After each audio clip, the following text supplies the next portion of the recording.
This presentation is about Gary Henry, an American evaluator and researcher.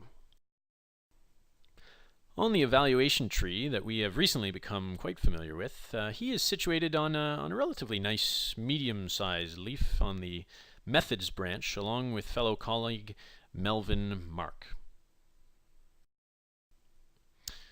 Before we jump in, though, let's give you a quick overview of what we'll be looking at.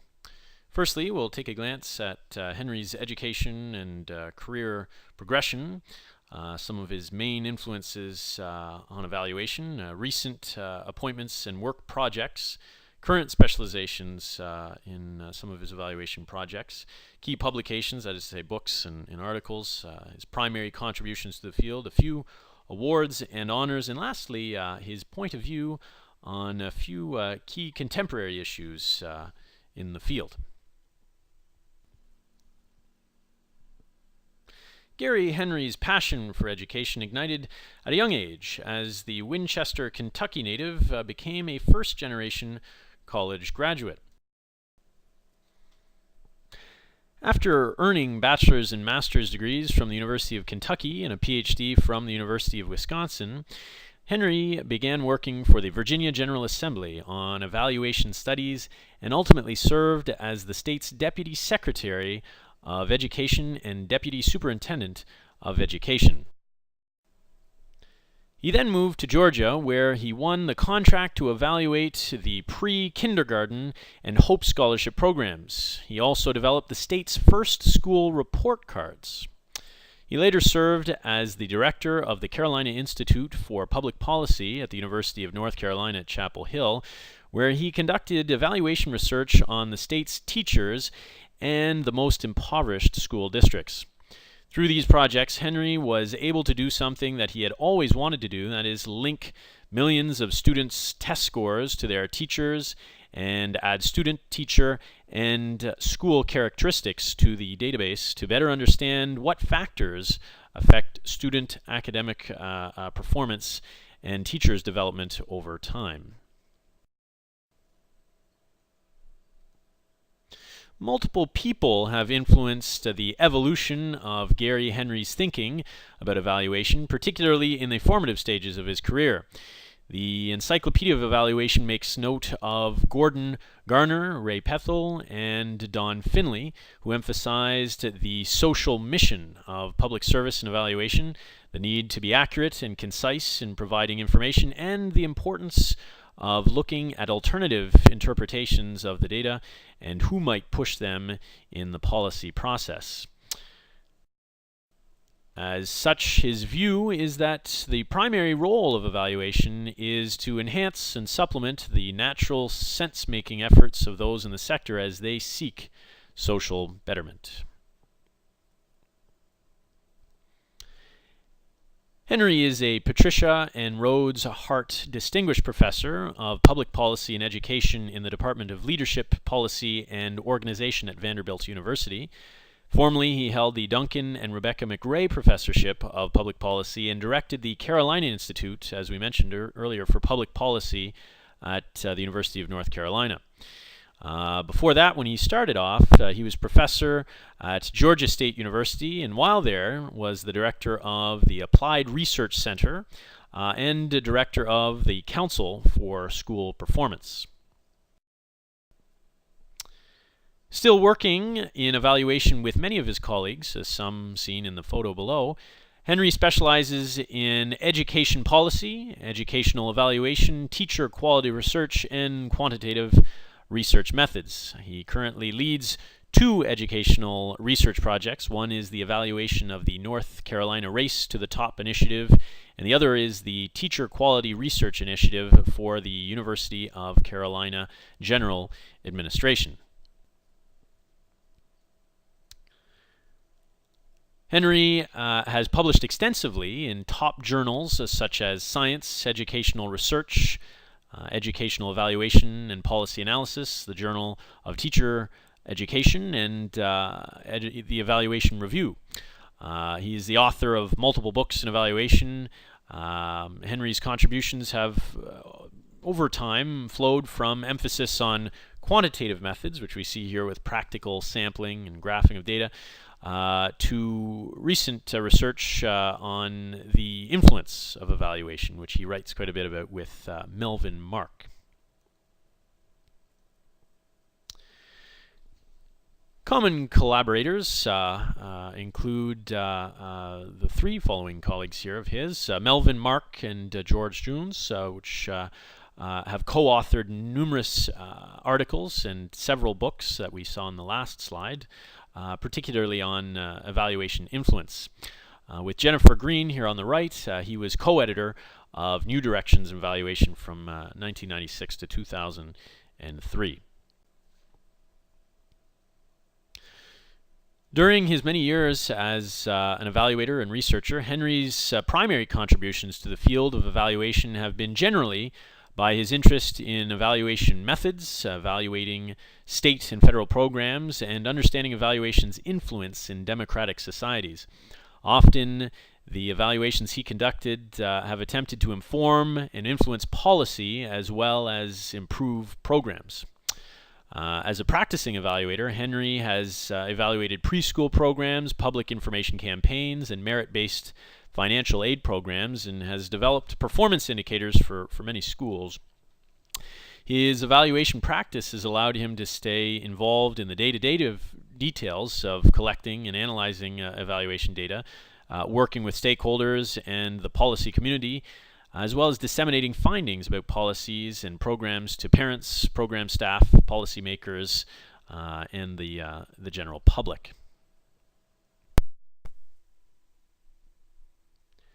One of Henry's key contributions in evaluation influence specifically is a framework developed with Melvin Mark, where they classify change processes and outcomes that evaluations can influence in terms of three levels. So we see these at the top: individual, interpersonal, and collective.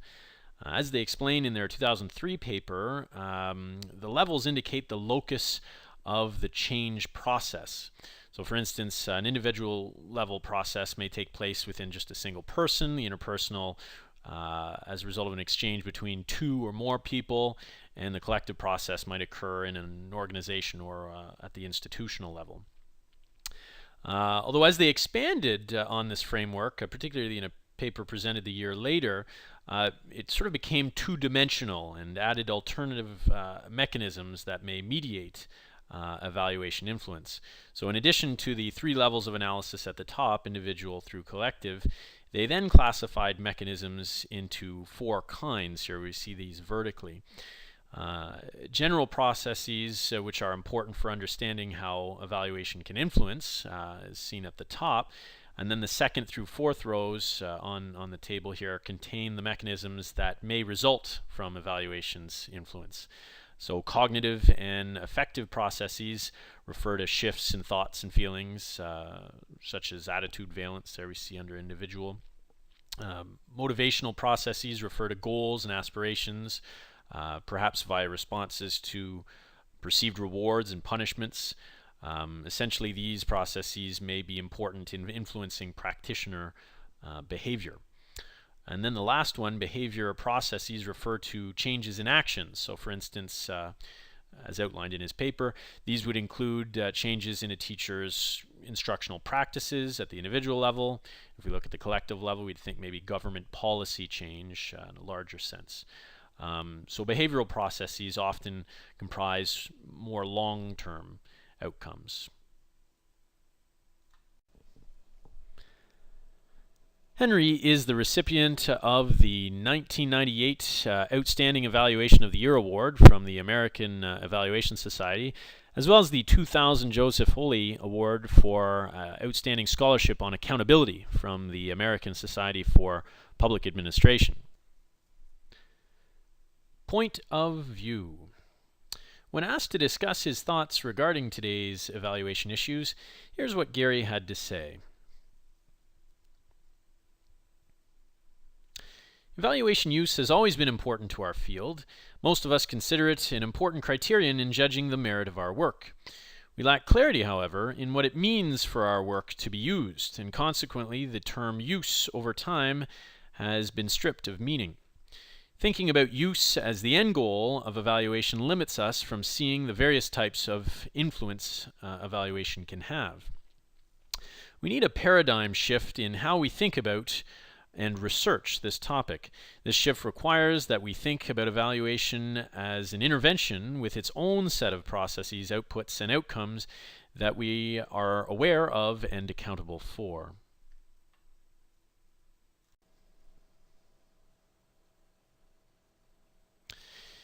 When thought of as an intervention with its own set of outcomes, it is easier to see that evaluation has the potential to be used in multiple ways.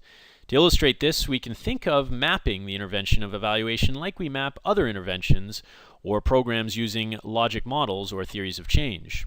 First, rather than seeing use as the end goal of evaluation, the end goal should be social betterment. Ultimately, we should be concerned with an evaluation's influence on the beneficiaries of a program policy or a program or policy, and look at whether people are better off as a result of that evaluation.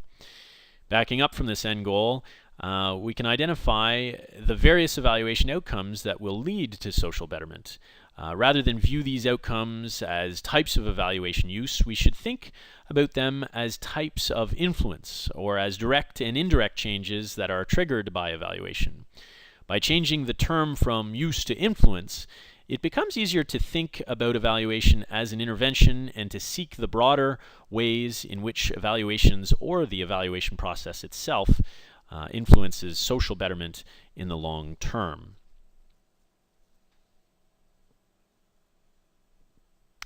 First, thinking about evaluation influence leads to greater clarity on the purposes of our evaluations. Thinking about influence should encourage us to ask questions about how evaluation sponsors see the evaluation having influence. Second, we need to think more about communication strategies. It is important to identify the audiences we need to reach to ensure our work has influence, and to be deliberate actors in achieving that influence.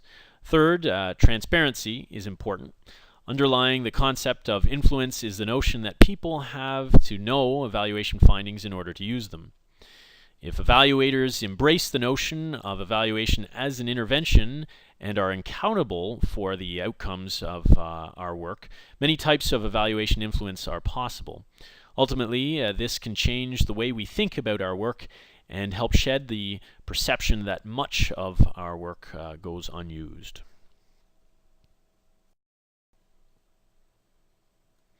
Gary Henry has contributed significantly to the areas of evaluation methodology and policy analysis, focusing on the effects of educational policies, public information campaigns, and, as just discussed, quite a bit on evaluation influence.